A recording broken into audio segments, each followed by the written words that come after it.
台南市长黄伟綽甲侪位贵宾合影，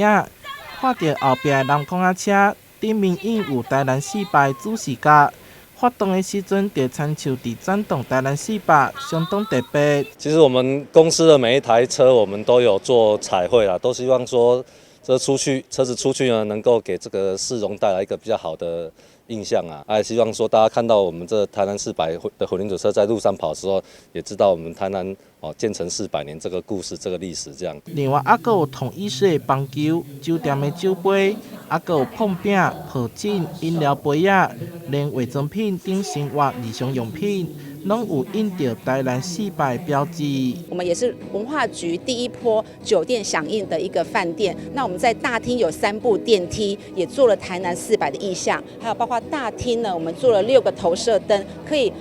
在白天晚上可以投射在我们的地面上。因为我们的产品是饮料，其实饮料是在一般人生活当中是最平易近人的，所以透过我们饮料的包装来呈现台南400这个活动，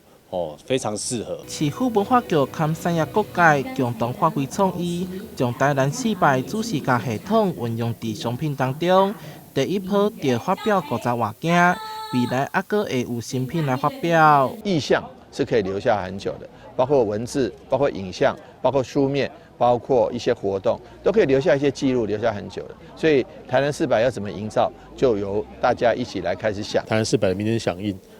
也让这个贴近跟符合一起台南的精神，然后让大家经由设计的发想，来共同为台南城市的风景创造一个属于台南400的意象。官方设计公关品也相当特别，以台南为发想，设计出帽仔、T 恤等等，